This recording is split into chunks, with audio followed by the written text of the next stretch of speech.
सभी विद्यार्थियों को मेरा नमस्कार। तो प्यारे बच्चों, पिछली वीडियो में हमने जो हमारा अध्याय था जटायु शौर्यम, उसके कुछ श्लोकों की हमने व्याख्या की थी इसमें। तो आज इसके जो आगे के श्लोक है उसकी व्याख्या इस वीडियो में हम करेंगे। तो पाठ का जो सारांश था मैंने प्रथम वीडियो में आपको बता दिया था। तो इसके एक बार जो पहले के श्लोक हैं उनको भी रिवाइज करा देते हैं कि प्रथम था सा तदा करुणावाचो विलपन्ति सुदुखिता वनस्पति गतम गृदम ददर्ष्ट्यालोचना।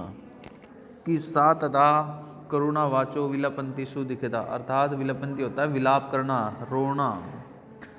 वाचा मैंने वाणी, सुदुखिता मैंने बहुत ज़्यादा दुखी, और वनस्पति गतम वृक्ष पर बैठे हुए, गृदम होता है जटायु को, ददर्श मैंने दृश्य धातु है देखना अर्थ में, और आयत लोचना बड़े नेत्रों वाली, विशाल नेत्रों वाली।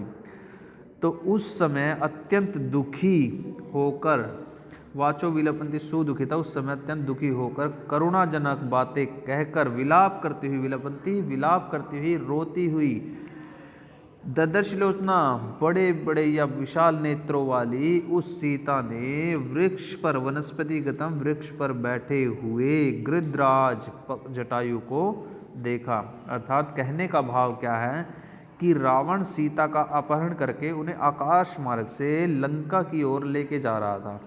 अपहरण से दुखी हो सीता ने एक वृक्ष पर पक्षीराज जटायु को बैठे हुए देखा। दूसरे श्लोक का जटायु पश्य मार्य हेण मान अनाथवत अनेन राक्षसेन्द्रेण करुण पाप कर्मणा। जटायु पश्य, जटायु हे जटायु, हे मानम होता है हरि धातु है, इसमें हरि धातु का मैंने आपको बताया है 16 अकर्मक धातुओं की धातु है। ठीक है, हरि का अर्थ होता है हरण करना, नियमाणम हरण कर कर या हर कर ले जाती हुई। अनाथवत होता है जिसका कोई वारिस ना हो, अनाथ की भांति। राक्षसेन्द्र राक्षसों का राजा रावण। पाप कर्मणा नीच कर्म करने वाले। माम पश्य मैंने मुझको देखो। तो जटायु पश्य मामार्य कि हे जटायु देखो यह नीच कर्म करने वाला, पाप कर्मणा यह नीच कर्म करने वाला राक्षस राज रावण अनाथों की भांति, हेमान अनाथवत, हेमंत हरण कर कर ले जाती हुई, अनाथवत अनाथों की भांति मुझे निर्दयता से हर कर ले जा रहा है। भावार्थ क्या है? कहने का भाव यह है कि रावण अनाथों की भांति सीता का अपहरण करके ले जा रहा है। वे जटायु को बताना चाहते हैं कि इसकी सूचना आप जो है वो श्री राम को दे देना, क्योंकि रावण जो है वो बहुत ही बलवान है, इससे युद्ध करना जो है वो आपके सामर्थ्य से या शक्ति से बाहर है। तम शब्द सुप्तस्तु जटायुरथ शुश्रुवे निरीक्ष्य रावणम क्षिप्रम विदेही च ददर्श स। तम अर्थात तम शब्दम सुप्त है, इसके बाद सोए हुए, अर्थ मैंने इसके बाद सोए हुए पक्षीराज जटायुरथ पक्षीराज जटायु ने शुश्रुवे, श्रु में श्रु धातु है, श्रु का अर्थ होता है सुनना, शुश्रुवे सुनना। तो इसके पश्चात सोए हुए पक्षीराज जटायु ने उस शब्दों को सुना। किन शब्दों को? जिनको सीता ने बोला था, उन शब्दों को सुना। और रावण को अच्छी प्रकार से देखकर उन्होंने शीघ्र ही किसको देखा? वेदेही। वेदेही में यहाँ पर किसका पर्यायवाची है? मैंने आपको पहले बताया था वेदेही जो पर्यायवाची है वो सीता का पर्यायवाची है। तो उस प्रकार से उन्होंने उन शब्दों को अच्छी प्रकार से सुना और फिर उसने क्या किया? शीघ्र ही, शीघ्र का अर्थ होता है जल्दी ही, उन्होंने सीता को देखा। कहने का क्या भावार्थ है कि सीता का करुण विलाप सुनकर पक्षियों में श्रेष्ठ जटायु ने देखा कि लंकापति जो रावण है वो सीता को लेकर जा रहा है। शीघ्र ही उन्होंने सीता की तरफ देखा तथा उनकी सहायता के लिए फिर क्या है वो चल दिए। ततः पर्वत श्रृंगा भस्ति क्षणतुंडई खगोत्तम वनस्पतिगत श्रीमान्य वैजारः शुभाम गिरम।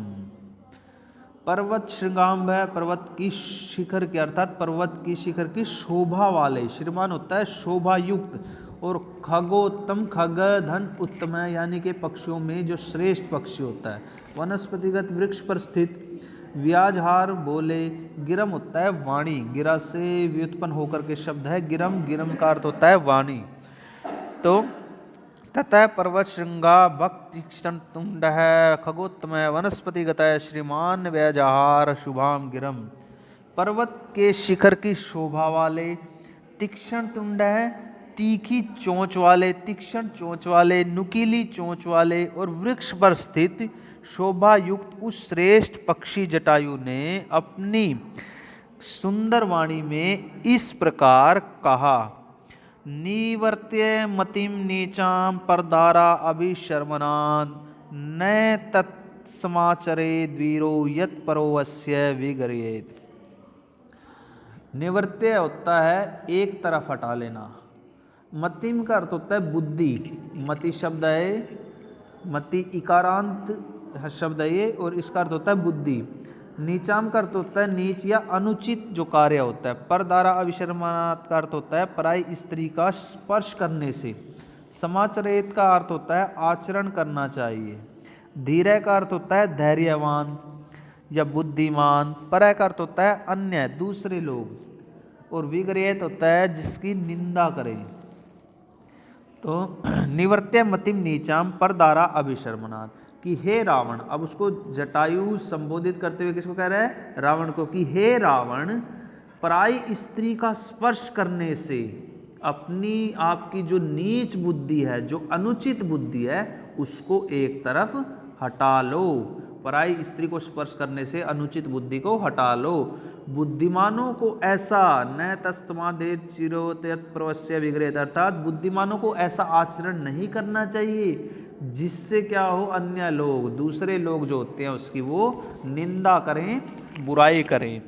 कहने का क्या अभिप्राय है? भावार्थ यह है कि हे रावण, पराई स्त्री के स्पर्श करने से जो नीच गति प्राप्त होती है उससे तुम अपने आप को दूर हटा लो, क्योंकि बुद्धिमान मनुष्य को वैसा कर्म नहीं करना चाहिए जिससे अन्य लोग उसकी निंदा करें, बुराई करें। तो आज की वीडियो में इतना ही। 5 श्लोकों की व्याख्या हमने की है। इसमें दोबारा से इसके जो शेष श्लोक हैं वो अगले वीडियो में करेंगे। तो सभी विद्यार्थी इन श्लोकों की जो व्याख्या है वो अच्छी प्रकार से याद करेंगे। धन्यवाद।